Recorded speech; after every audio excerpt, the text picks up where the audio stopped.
Madame la présidente, monsieur le ministre, madame, monsieur le rapporteur, chers collègues, la proposition de loi discutée aujourd'hui comporte plusieurs mesures intéressantes et utiles. Elles avaient en grande partie été adoptées par la loi Égalim, mais censurées par le Conseil constitutionnel au motif qu'elles constituaient des cavaliers législatifs. Je voudrais souligner notamment l'intérêt des avancées concernant l'étiquetage des mélanges de miel avec l'ensemble des pays d'origine mentionnés, classés par ordre décroissant, ce qui est une réelle avancée, à la fois pour les apiculteurs, mais aussi pour les consommateurs. Il est néanmoins important que la France poursuive un travail au niveau européen pour aller plus loin encore et pouvoir afficher les pourcentages de chaque origine.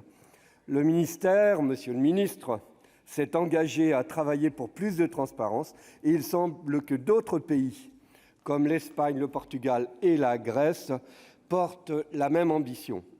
J'espère que nous pourrons voir aboutir prochainement un étiquetage le plus précis possible pour ce produit pour lequel, on le sait, les fraudes sont bien trop nombreuses. Les avancées sur la transparence des pays d'origine du cacao, de la gelée royale, des viandes, du vin et de la bière vont également dans le bon sens. On peut néanmoins se questionner sur la géométrie variable avec laquelle les décisions sont prises quant à l'étiquetage de l'origine. On sent un véritable volontarisme politique pour certains produits, mais d'autres produits qui sont tout aussi importants pour nos territoires méritent également un engagement fort. J'avais d'ailleurs déposé un certain nombre d'amendements en commission que je n'ai pas redéposés pour la séance dans le souci du vote conforme. Ce sera ma conclusion. Mais malgré tout, je vais en parler de ces amendements. Vous le savez bien. La question de l'affichage de l'origine des huiles essentielles. Je vais retirer pour obtenir un vote conforme. Alors que nous sommes dans un pays avec une tradition de production de plantes médicinales, un véritable patrimoine à faire valoir, parce que nous apportons 80% des plantes que nous consommons, c'est important de le dire, comme l'a montré notre mission sénatoriale. J'avais bien noté l'intérêt de nombreux de nos collègues et du ministre pour cet amendement, et je serai attentif aux suites à donner, et on est prêts ensemble à travailler sur le sujet.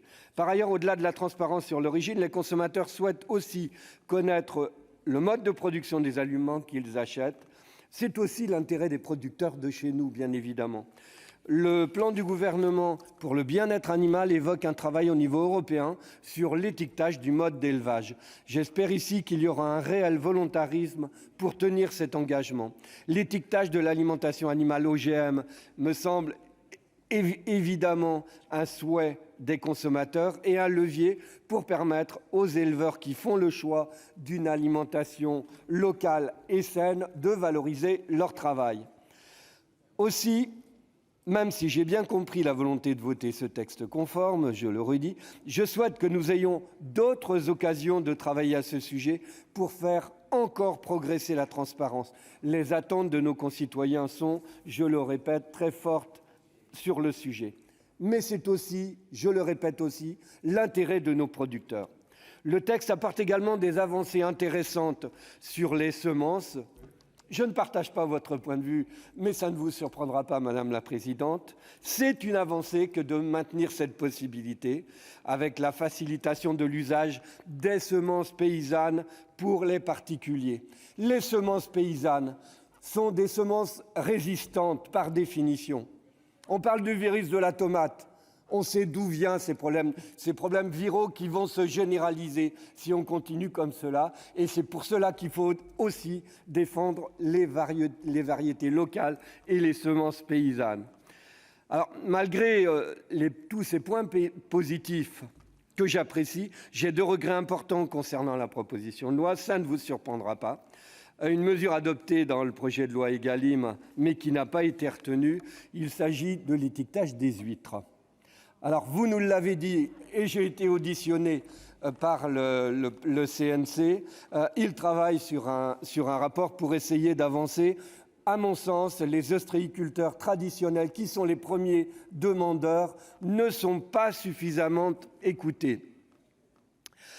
Alors, mais malgré tout, j'ai bon espoir que le Conseil national de la conchyliculture décidera que l'étiquetage sera mis en place par les professionnels et sans besoin de passer par la loi. C'est aussi mon souhait, monsieur le ministre.